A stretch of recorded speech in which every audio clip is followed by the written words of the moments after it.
Good Saturday morning, everybody, and welcome into the Auburn pregame show brought to you by Medical Properties Trust. I'm your host, Simone Eli, alongside Nubyjas Wilborn again this week. Nubyjas, it's a big one for Auburn today as Auburn hosts LSU. Week 5 of the season, this rivalry game, a game that means a lot to a lot of people. LSU, an 8-point favorite coming on the road. Kickoff at 6 o'clock on ESPN. When you look at this matchup, Nubyjas, this is a big one for the Tigers.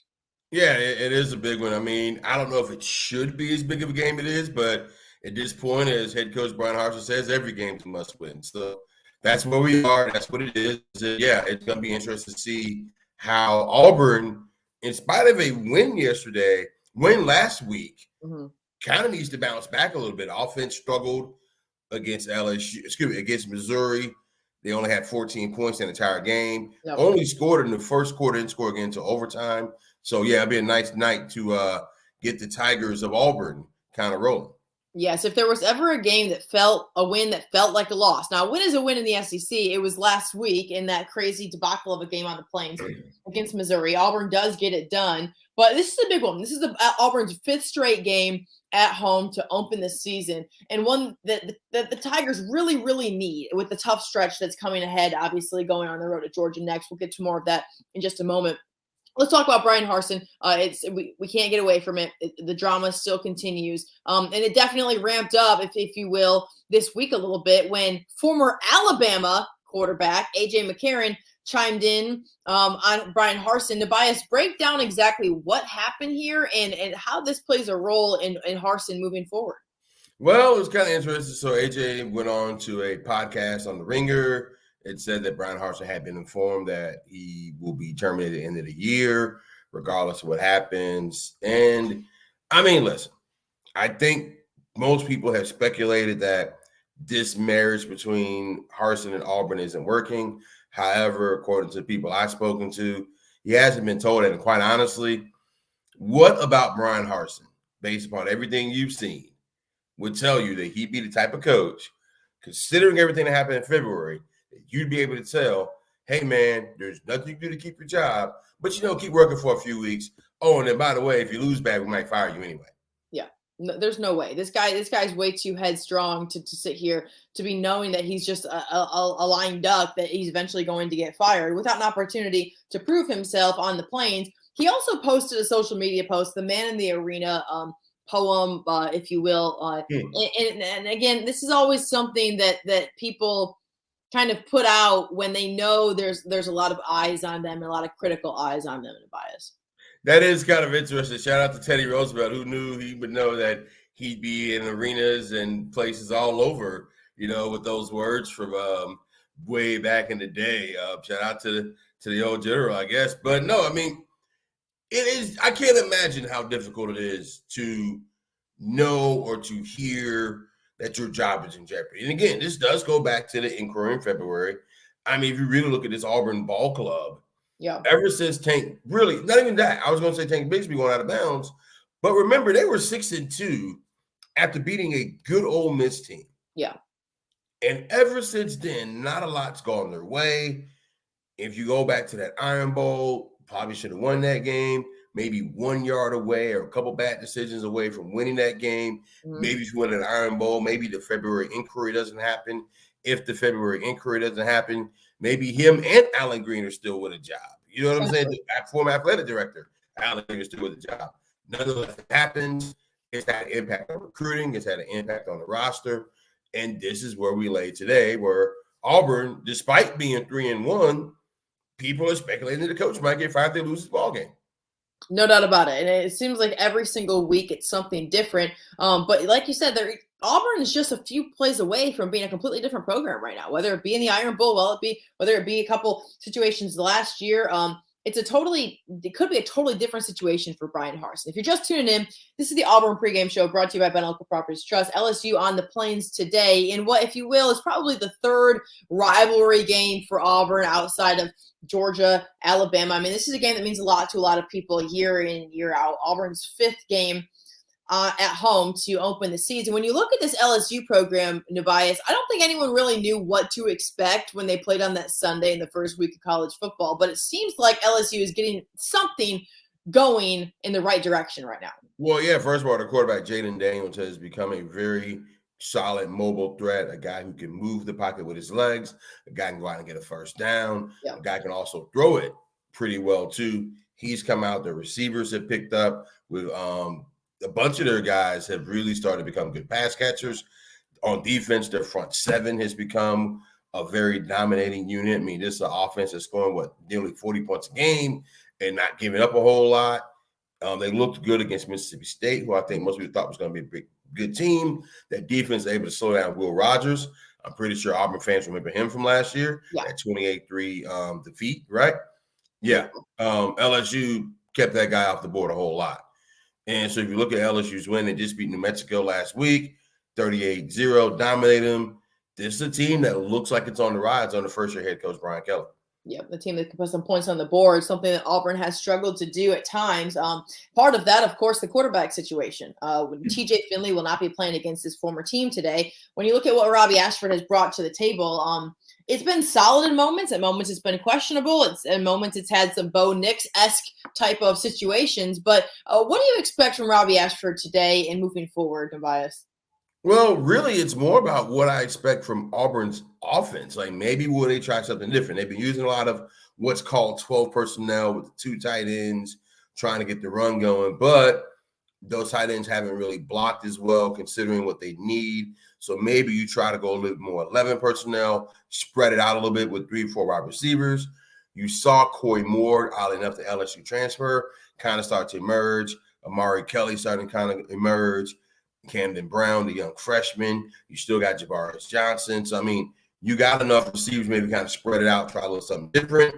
If you spread it out, maybe get some of those defenders out of the box, you give Robbie Ashford a little bit more room to run himself, or perhaps get it to some of those receivers a little quicker. He's got to get the ball out quicker. Also, that offensive line has got to protect a little better. Yeah. So it's not just Ashford. It is a combination of things to make it as easy for Ashford as possible to be successful. No doubt about it. Antonio McWillie chiming in, saying our offensive line needs to be reworked. It was about the same time, Nubyjas, that you made that comment as well. One of the bigger concerning stats that we just saw on that graphic is Auburn going 3 of 16 on third down last week. And part of that alludes to maybe some run game struggles, Nubyjas. I mean, when Auburn has been at its best in the program history, they have been able to get it done on the ground. Well, I mean, but again, it goes back to what I was saying with the offensive line. If you look at some of those plays, you get Tank Bigsby, Jarquez Hunter, and the freshman Damari Alston getting tackled behind the line, not having enough room to operate. I mean, yeah, Tank Bigsby can break tackles, but I mean, my God, you want to break 5 tackles where you can get a yard? Yeah. Same thing with Jarquez. That's why you lead to the sacks, things of that nature. Because even going back to the Penn State game, they took a bunch of sacks. Going back to even against Mercer and San Jose State, they took sacks. Yeah. They also had some sacks and tackles for losses against Missouri. If they do that against LSU, it could get ugly really quick, just like it did against Penn State. So that's going to have to be something they can control, because you're going to have to be able to move those chains on certain shorts. If not, it's going to be a long day on the plains. It might be a short evening for Brian Harsin. Nubyjas, what is the outlook at quarterback for Auburn right now? We got a question about Zach Calzada. He's out, going to have surgery if he hasn't already on his shoulder. Robbie Ashford is going to get the nod right now. What is the latest on TJ Finley and his future? On the freshman, what do things look like for Brian Harsin moving forward at that position? Well, it appears that Robbie Ashford is going to be your starting quarterback. TJ Finley, according to our reporting, Tom Green had the story. I was on it as well with with Finley having an AC joint injury that was suffered against Penn State, trying to make a run. It appears he's having some issues with that. So we don't know what his timetable is. As far as it goes, Ashford's the starter, Grenier's the backup. Auburn has 2 scholarship quarterbacks because, again, Zach Calzada, while the team hasn't confirmed it, is going to have that season-ending surgery. He may have already had it. I don't know. Yeah. He dressed last week so that Finley when I to a block, which he told us he learned a lesson from. So we'll see. But also, Ashford kind of needs to know how to get down a little bit, maybe get some sliding, maybe get with Butch Thompson and baseball team to kind of learn how to slide a little bit better. You know, he's a baseball player, so you think he can slide. But anyway, point is you only got 2 scholarship quarterbacks. So if Yeah. anything happens to Robbie Ashford, to be holding Grenier, Yeah. who had a couple decent throws against Missouri, but he was thrust into action unexpectedly. Sure. So unless TJ Finley or Calzada have a miraculous recovery or something, it's going to be Ashford. And if anything happens to Ashford, it's going to be the freshman holding Grenier. It's interesting to see how things have changed from preseason. We're talking about 4 potential guys who could be really, really top SEC caliber guys. So we thought, fighting for the job at Auburn. Now we're looking at 2 guys. Grenier maybe not ready yet. I mean, he's a true freshman, obviously all the talent in the world, but you got to figure out the speed of the game at the college level, especially in the SEC. So right now it's Robbie Ashford getting the nod, the Hoover graduate and Oregon transfer. LSU's defense has been nothing to scoff at. I mean, they're 12th nationally in certain stats. They've only allowed about 2 touchdowns per game, Nubyjas. I mean, what do you expect from this LSU defense coming on the road as an 8-point favorite? I mean, I expect them to get out the quarterback. I mean, Auburn has not shown that it could stop the rush yet with that offensive line. So I expect them to get out the quarterback. I expect them to do a lot of exotic blitzes. I expect them to try to make Robbie Ashford's life difficult, make him have to think a whole lot. I mean, they're going to come with pressure. They also have some good corners who can cover. I mean, they're a complete defense as far as we've seen through their 4 games. Mm-hmm. And I expect them to come and try to give Auburn a hard time. I mean, that's what they're going to do. Sure. Certainly, guys. We appreciate everyone tuning in right now. This is the Auburn Pregame Show brought to you by Medical Properties Trust. We cannot overstate how big of an opportunity this is for Bryan Harsin. I feel like we say this every single week, Nubyjas. We talked about it at the top of the show, but let's revisit briefly before we head out.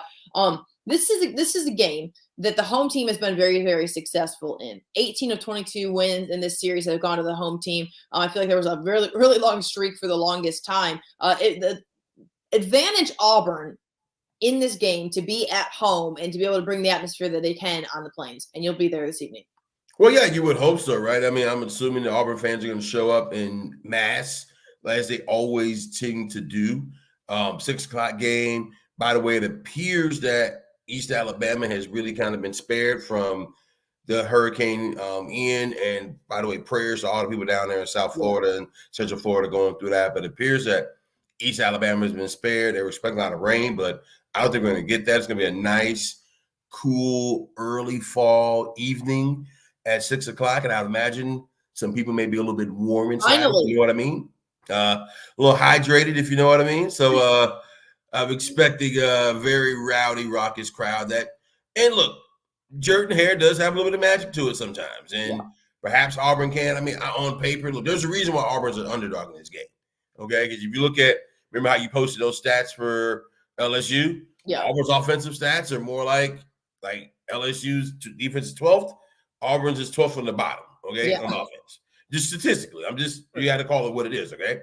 And they have not shown that they can be the type of offense that can put up the points. Now, maybe this week is different. We will see.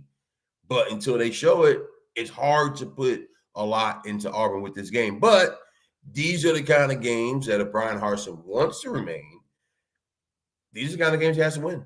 Yeah. Nubyjas, you got your flannel on today. You're trying to be very fall-esque, if you will. How is the weather there in Auburn? Like you said, it's going to be cool. Finally, I mean, we're only 5 weeks into the season. We've been waiting for this fall weather. I made chili because I was like, I don't even care. It's in the 70s. I'm making chili finally. Like it's there you go. I move forward with life on this. But like, how good does it feel over there?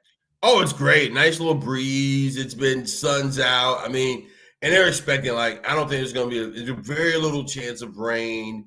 It's going to get up to the 80s, but by the evening it'll get down to the mid 60s, maybe even an upper 50s. So may even see some light jackets and little sweaters for some fans out there if you want to. And a nice little breeze. I mean, who would have thought that after what has been a very, very hot and humid summer down here in East Alabama? It has certainly been warm, no doubt about that. Let's look at some other big games today. I saw a stat earlier, Nubyjas, that says this week has the most ranked games in a regular season since 2017. It's kind of crazy when you look around college football that already we're seeing just some premier matchups in college football right now.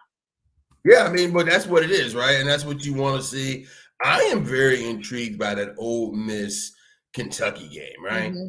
And particularly at there in Oxford, I mean, You know, and when I was a young man growing up watching the games on the old Jefferson Pilot, if you get an Ole Miss Kentucky game, you weren't very happy about that. Okay, I mean, you just was at the bottom tier. But now, Yeah, I mean, that's a game of the week, and sure. that says a lot for Coach Stoops as well as Lane Kiffin and what they have done there. You know, I'm curious about the Michigan Iowa game, just because I'm Mhm. just curious to see how good Michigan is, particularly going into a hostile environment. But yeah, no, there's a lot of exciting action coming on this weekend. But this is how we do this, right? I mean, Oh yeah. Alabama, Arkansas, Oklahoma State, Baylor. I'm even curious about, and think about this. When would you have ever thought you'd be curious about Wake Forest versus Florida State? Yeah. Of likely angry Wake Forest teams who thinks they probably should have beat Clemson last week, Yep. Yep. and now they get a chance at the nose. Yep. A top 25 matchup, which is crazy to think about. Alabama, Arkansas. I mean, there were times not that long ago where this was not even a game to consider. I mean, this would have been pretty much a bye week for Alabama, but now the Tide going to go on the road in Fayetteville in a top 20 matchup in an Arkansas team that's hungry to get it done in the SEC. Also in the SEC, like you mentioned, Kentucky, Ole Miss, Texas A&M, Mississippi State, Georgia at Missouri. That's not much of a game there probably for a really talented Georgia team, although they did struggle for a second with Kent State and bias. Mm-hmm. Well, that's what I'm saying. I'm curious to see with that Georgia team how they come back off a not so exciting performance. I'm also just curious to see how Missouri plays after what had to be a deflating loss. I Yeah. mean, look, Auburn gets the win, and if you're an Auburn fan, you're happy about it. But my God, that poor kid Nathaniel Pete, I literally nearly wept for that young man. I mean, I was just a tough. I mean, you're right there. You have it. You're gonna score, and then you just drop it. Yeah. I mean, and he Crazy. wasn't trying to be flashy. He was because Keontae Scott was coming. Yeah. I mean, humming. Okay, and Yeah. Keontae Scott probably would have at least met him at the goal line. Whether he would have got the tackle, who knows? But I get why he switched the ball. Tough play. Their kicker, the thick kicker king. Wow, You man. know, How are you you have not to. gonna warm up? How are you not even have a warm up kick, bro? I mean, but it worked all his other times. So I mean, I guess. well, I mean, like if you look at his statistic, I mean, the guy literally had never missed a field goal under 30 yards in his entire college career. So it had been working until then. But I mean, maybe he changes up. I don't know, but it's just one of those inexplicable things that just you don't expect that young man to It miss that happens field goal. only at Jordan-Hare Stadium sometimes. Only, and I will and listen. The wildest part is seeing fans leave after the receiver Lockett made that catch to get them down to the 3. Fans were leaving. Yes. And honestly, it felt like that game was over Yeah. Oh, heck yeah, until it it did. wasn't. Yeah, until it wasn't. Yep. Until it wasn't. Will we see some Jordan-Hare magic today? We'll find out. Auburn at home for the 5th straight game to open the season. LSU coming to town. Kickoff at 6 o'clock on ESPN. Nubyjas will be over there on the plains with all your coverage on AL.com tonight. Be sure to tune in to our Auburn post-game show. That will be after the game this evening when things go final. Guys, thanks for tuning in to the Auburn pregame show brought to you by Medical Properties Trust. For Nubyjas Wilborn, I'm Simone Eli. We will see you later today. Medical Properties Trust, at the very heart of healthcare.